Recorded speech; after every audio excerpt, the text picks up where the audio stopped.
You are listening to Timeless Teachings with Yana Fry. Here we build heart-to-heart connections with teachers, leaders, experts, and influencers to learn about consciousness, human potential, and happiness in daily life. We have no rules and no scripted conversations. Gennady, on Timeless Teachings, thank you for finding time for us. Oh, thank you for offering me this wonderful opportunity to talk to you and to your viewers as well. I'm truly looking forward to our conversation, and you and I have spoken before, and I know that you have worked and partners with and guided some of the really very well-known people in the world, that I'm just going to share a few names so our audience understands who we're talking about. So Gennady has been very closely working with Brian Tracy, Marshall Goldsmith, Joe Vitale, you guys probably know him from Secret, Allan and Barbara Pease, and Martin Lindstrom. And many other people. And so today, what we're going to do during our interview, I will be asking Gennady about his experience, his stories, and also what actually, in his perception, makes these people successful. What is that they have, that they manage to build the career they have, the name that they have, and the impact that they did on the world. So, Gennady, let's maybe start with Brian Tracy. So please tell us, how did you meet with him? Well, Brian Tracy is a good friend for the last 20 plus years. It's such a long time. And at the same time, I very vividly remember when I first time spoken to Brian.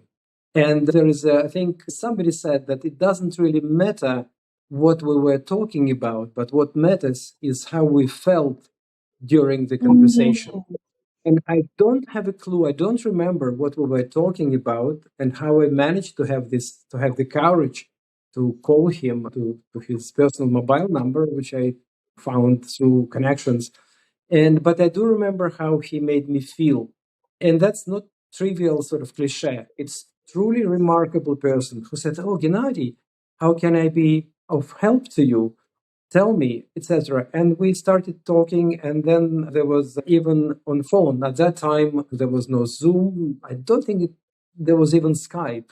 So it was just a phone, expensive. And we talked like for half an hour, I think. And then there was a chemistry. So we felt that we are very close. I felt definitely inspired, such a big name. And Brian at that time was probably at the peak of his career. He's very famous now, but he's a very good person. And since then, we started our friendship, and I know the family. I know his children very well. And when you asked me who is the person who influenced you the most, I didn't have any really problems in picking the name of Brian Tracy. Brian Tracy is really the guru. And in fact, some people say, oh, he is old. His teaching is nothing new. It's fundamental.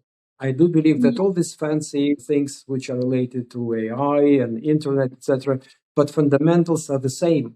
How to conduct negotiations, how to conduct your business, how to start your business, how to become an entrepreneur, how to develop yourself, how to sell, etc., etc. So everything is really relevant, verily grounded in the moral values of Brian Tracy. And in fact, he is one of the people who walks his talks.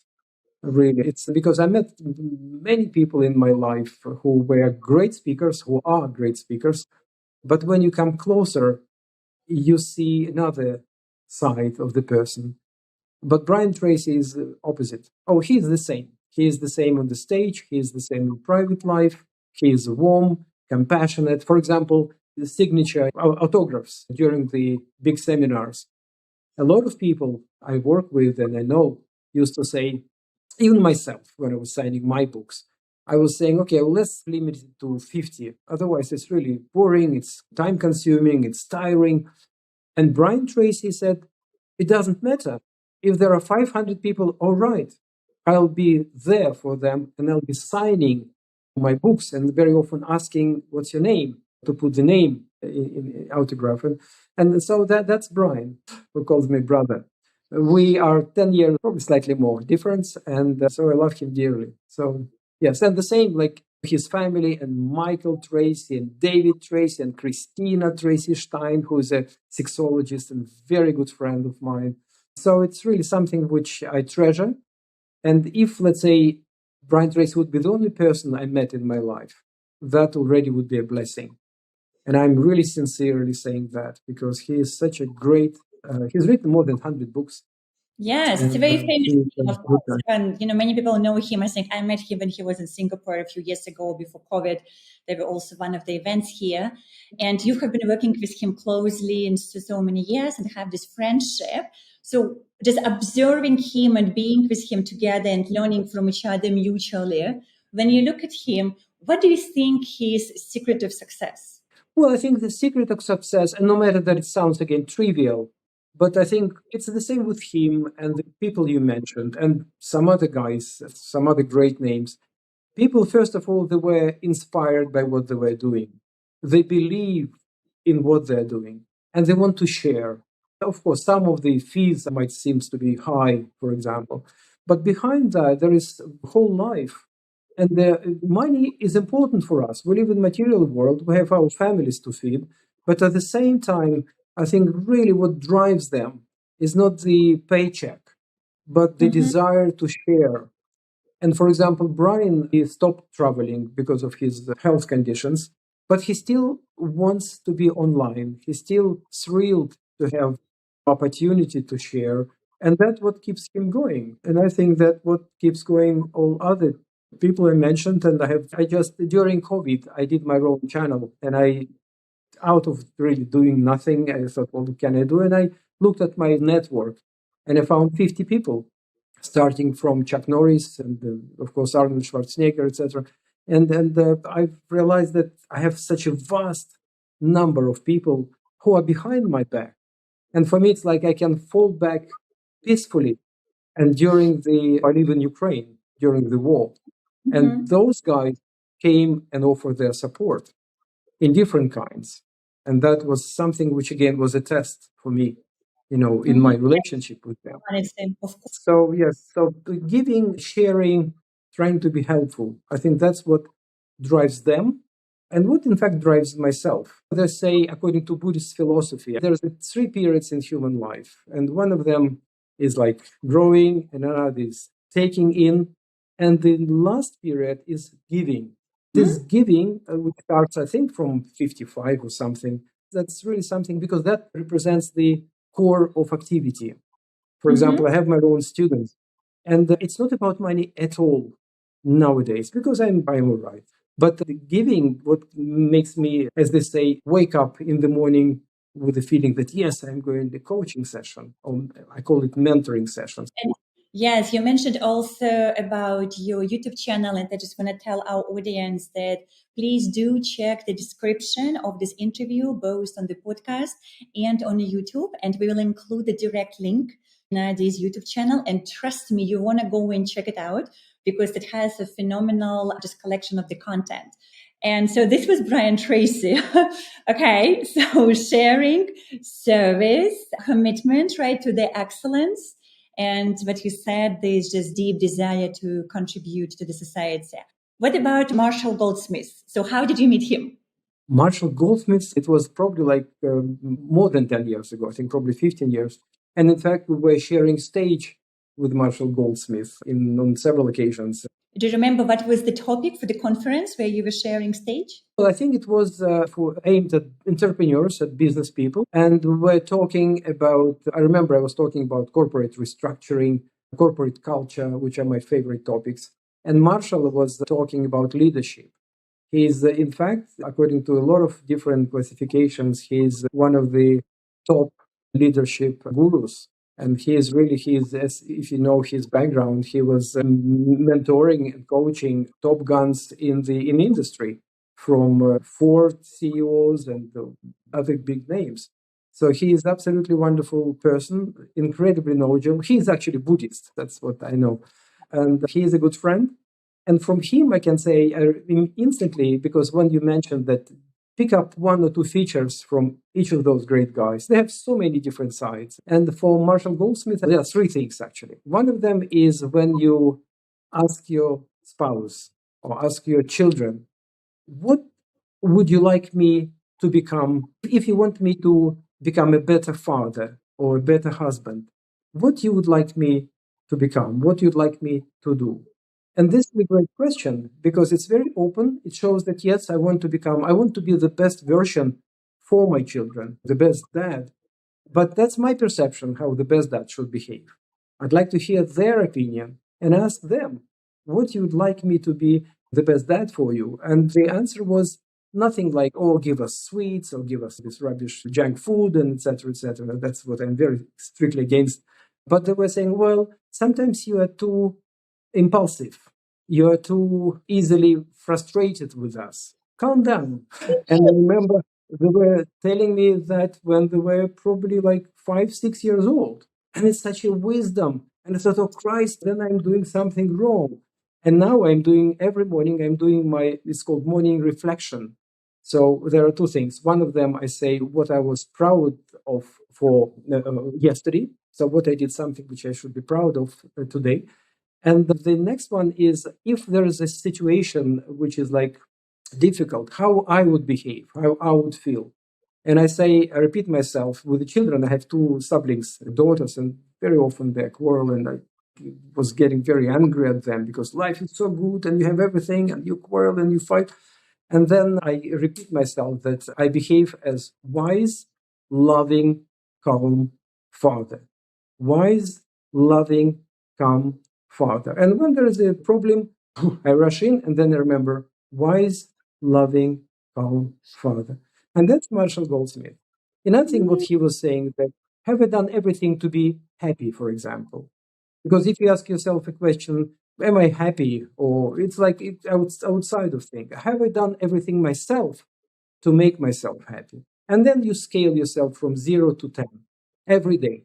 And at the end of the week, you do the average. And if the average is 3, 4, 5, 6, it's no good. So you have to do something. And then you have to think, well, how can I make myself happier? And then you prepare a plan. So it's like more analytical approach to very non-analytical thing as a happiness. And that's Marshall Goldsmith. And the last one, which I loved very much, it's his concept of falling forward. Fall forward. Because we tend to, if there's a problem, we go back, we fall down. But here it's to fall forward. Fall forward. It means that you learn from your mistakes or some situation and you fall forward. You still go forward. I think it's really great. Simple, but makes your mind in a different mindset when you have a trouble. And then you know that, well, it's okay. I will fall forward. That's okay. I will fall forward. So that's my dear friend, Marshall Goldsmith. He's on the wall as well. Gray-haired guy, good sense of humor, lovely person.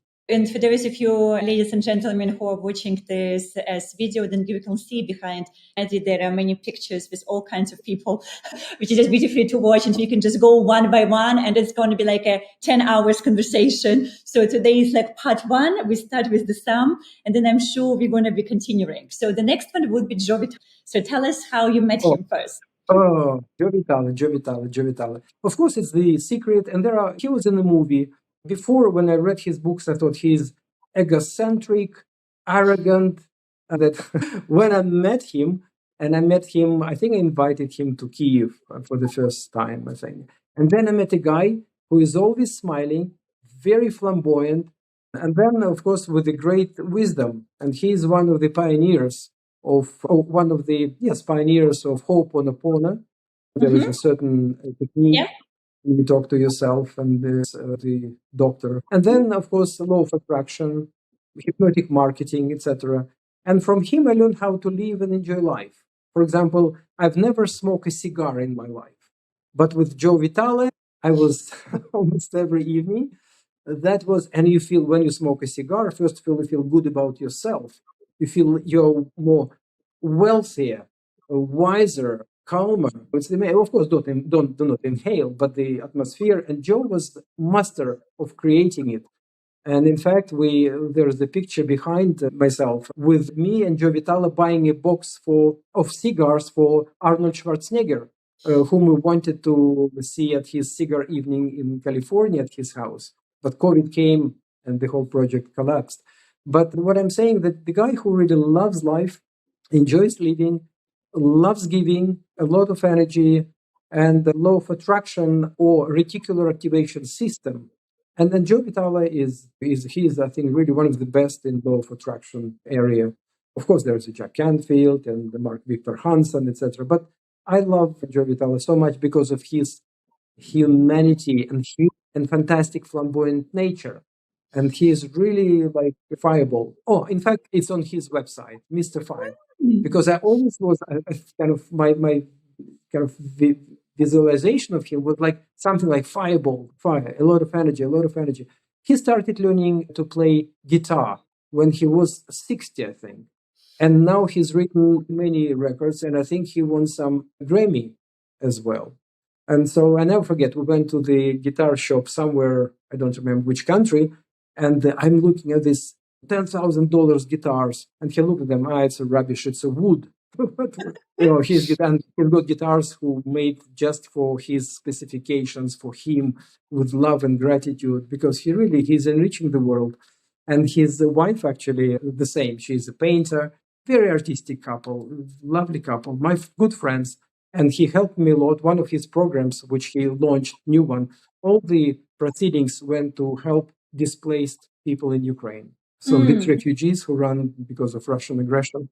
And I collected, I think, probably about $10,000 or something. But it was a substantial amount and helped a lot of people. The fireman, the Mr. Fire. And I guess that's the energy that creates all this manifestation and law of attraction. Fireman tries to put the fire away, but he's a fire. He's making the fire. So he's, I don't know, he's fireball or something. So Allan and Barbara Pease, what about them? Well, that's again a couple I know for more than 20 years. And that's an incredible story. They've written numerous books. And one of the books which affected a lot and still plays a very important role in my education and my kind of learning called The Answer. In fact, you can find my name as to when he was thanking people. And I'm staying together with Brian Tracy because I was editing and I was trying to put Allan Pease down because he's a very funny man. In fact, he's the cancer survivor 4 times. I think he's got cancer, which was coming back and coming back. And when he was 40 something, he was given 5% to survive. And he said, what do I have to do to get into this 5%? And he tried laughing medicine, like when you have to laugh during a certain number of hours a day. And he was trying all sort of things. And he survived, and partly because, or mostly because of his attitude to life. Very optimistic. He always smiling. He always cracking jokes, sometimes very unpolitically incorrect and maybe even vulgar for some people. But it doesn't matter. It's like because it's done sincerely.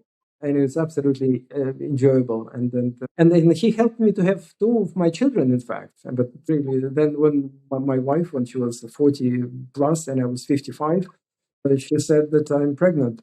And I said, well, God, what do I do? I'm 55, for Christ's sake. It's like, and then I called Allan, and Allan had his children at 55 and 57. And he said, Gennady, that will be the best time of your life. Go for it. Kind of don't have any doubts. And I did. And then next year I called him. I said, Allan, what do I do? I have another. And he said, good. So he said a couple of very kind of funny adjectives. But he said, go for it. And really, I'm so grateful for his advice. I probably would, most likely I would do it anyway. But his support and his wisdom and his life, he's enjoying life fully. He's still around. I think he's going to be 70 this year. And he's got 2 almost grown-up children, Bella and Brandon. And he used to take them during his speaking engagements around the world. So absolutely wonderful couple. And then Barbara, of course, absolutely. She's a good friend, really good friend. And in fact, I can talk to her for hours. And the last time we met, it was, I think, right after COVID or before COVID in Thailand, where we had a big event with them. So absolutely fascinating couple. And the answer written based on their life. So they're nothing from the textbooks of other people. Their perception, how to make a wish list, how to make a dream book, how to set up goals, how to activate your reticular activation system in a very non-medical format, but very sincerely and based on their achievements, using that methods, using that tools. an attitude to life. And that's, again, something everybody should copy that. Because really, I remember Allan was once said, I don't know whether it's appropriate to mention, when I met him in Thailand, he said, Gennady, I have my next treatment of anti-cancer treatment. And he said, every time when I go to pee, the toilet lights up because of radiation he was taking. So everything like in a funny way, but in very humane. And if you, Yeah. oh, I love you. And no matter what, he is still around, happy, very strong, very motivated to live further. And there are no signs of slowing down. Or like for me, when I feel that someone has changed into depressive, cynical self into someone who has goals and enjoys process of getting to those goals, that for me it's really a blessing, and that's I value and treasure, and that's what makes me really wake up in the morning with the feeling that yes, I'm going to do a great thing today. Such a just powerful, beautiful, and very honest examples of these people who I think we all know. We all know their names. We read their books. Most of the people probably would have seen at least the book. I mean, they're like iconic when it comes to personal development and leadership development. And it just shows this incredible power of the human will and attitude and the mindset. One more person, Martin Lindstrom. Martin is the guy who made his bed out of Lego. He's a Dutch. He lives in Switzerland. Yes, he made the Lego when he was, I think, 13 or 14. And Lego was so fascinated by him. And they came to his house, and that's true story. And they gave him an assignment that, okay, well, tell us what your teenager guys would like to get from Lego. And he became consultant of Lego, multi-billion corporation, at the age of like 13 or 14. He's an absolutely fantastic guy. His main focus is branding, strategic marketing. He was doing a lot of stuff in Middle East and all over the world. And from him, I took many things. Once he said, I even keep this envelope, he sent me something for Christmas. Mm-hmm. And I thought, oh, how nice. And when I looked at the envelope and I touched it, and I thought, oh, that's strange. Looks like a phone. And I thought, oh, he sends me a new iPhone. He shouldn't, because I could buy it myself, actually. But then I opened, and it was something like phone. I just have it. It's a wooden, very nicely made, it's a resemblance of the phone. And he said, Gennady, there are more creativity in that phone than in your iPhone or smartphone or Android. And he said, well, at least once a week, try to carry the thing around. Forget your phone at home. Because Martin, would you believe it? I think it's the same now. He doesn't have a phone. He's got some Nokia for connections, like without the screen, like old Nokia. And of course, he's got secretaries around the world, which give him the timetable. Yeah. But he doesn't use the phone. And according to him, he's happier, and he's a very happy guy. And he is very focused, very creative. And according to him, it kills creativity, and learned in a hard way on his personal experience. So he gave up his phone, and he's using this. And in fact, it's done by his father. His father has passed away. So for me, it's another kind of valuable thing to have. And I cannot say that I'm using it once a week, like for the whole day, but half day for sure. I'm carrying it around. I'm giving my children an example because they're obsessed with the gadgets and phones, etc. But when they look at their dad who's carrying this, they might start wondering, maybe there is something they're missing. Yes. Yeah, that's Martin Lindstrom. And there are numerous stories, but we don't have time for that. Well, as I said, this is just the beginning of the conversation, and I'm sure we're going to have a few more parts after this. But then, yes, today we are focusing on those people, and thank you for sharing the stories and insights. And of course, I'm sure the audience now is also wondering more about you, Gennady, because everyone is going, okay, and so here's this man who is right now in Ukraine and knows all of those people and friends with them and shared stages with them. And if I'm not mistaken, from what I know, you have also mentored some of them. Would it be correct? Well, yes, but it's not mentoring like Gennady, can you have an hour with me? It's like when we talk, and then Marshall Goldsmith, I think, even during the interview, he said, Gennady, you made me to realize some things which I didn't before, something like that. And for me, it was, of course, it's like in the network, There are some networks which I really don't like. When people evaluate how much you can give me, I'll give you this, you'll give me that. And for me, yes, but it's business transaction. Networking, true network for me is like when you're sharing without expecting anything. And if there is something comes back from the person, then it's a wonderful. And then I think it's like friendship. You don't make friends with the people expecting something from them, because if otherwise it's a business transaction. Let me tell you one thing. I have one of my she is a lady. She's a cleaning lady. Can you imagine? She's a cleaning lady, and she's one of the most wonderful, not naive but open. She's 40, and she wants to change her life. And of course, I'm helping her as much as I can. She lives in another country. She lives in Prague, actually. And she's wonderful. For me, she's every time when I have session with her, for me, she gives so much of her energy. I see her transforming. I recall myself being like 30 years younger or 40 years younger. And it's like, and I'm sharing like with my own daughter. And then she inspires me so much. And when I tell her that you gave me so much, she starts crying. She said, "Lady, no, I cannot give you anything. I'm cleaning lady. I just and I know that she does. And I know that, and that's again another message which I brought from my parents, that everyone around us can teach us. So, but most of the people really can teach, even the kind of so-called lowest in profession. They have something, a lot of them have got something in them which we miss or would like to experience and would like to share. And for me, it's like, oh, what a wonderful. So I already didn't waste my life. I'm helping at least one person. And when there are hundreds, then you feel really great. To our audience, that Gennady is just being very modest when he says that he's helping one person, because I know for fact that he's helping many more people, and including very successful, very wealthy people. I just think that it is beautiful, Gennady, that you are balancing it. As you said, it is important to contribute and to help as many as you can. So thank you for doing that and for doing this work. I think it is just so important. So clearly your parents brought you up with really good values. So thank you, dear parents. My mom, yes. She's 90, and she's going through life and she's saying, wow, look at that. How interesting. And she's always like, and for me, and now I know in psychology, there's a new kind of studying that wow effect makes your bone even stronger. You know, that wow, that you see something and you want to learn, and wow. And that's my mom. She's 90 and she sees some agricultural stuff I don't give a toss about. She said, oh, how wonderful, this machine collects this and then.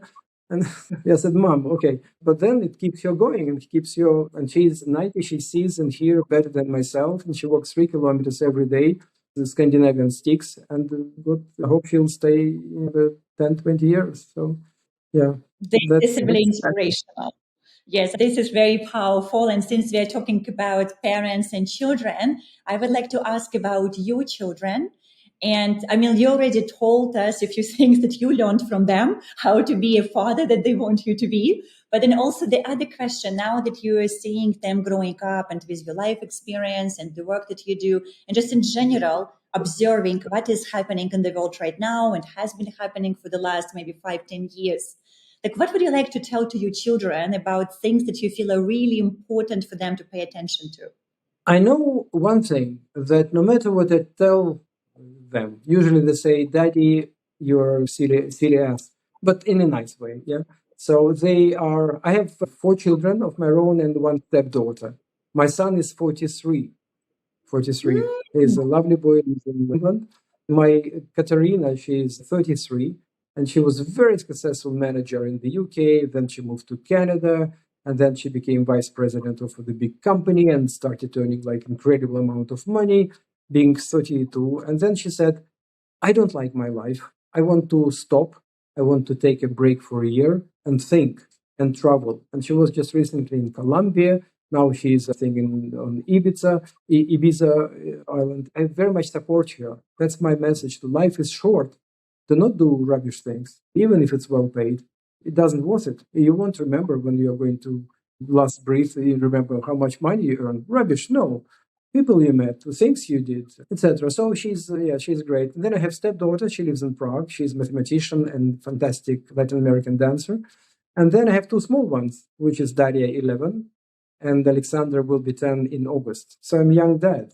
And normally when I mention the age of my daughters, I look very attentively to the person I talk to to see whether he rolled his eyes or start thinking that I'm cuckoo. I'm 66 myself, and I feel that life just started. I cannot go away, leaving them behind. I have to stay around. I have to be energetic and healthy, and etc., etc.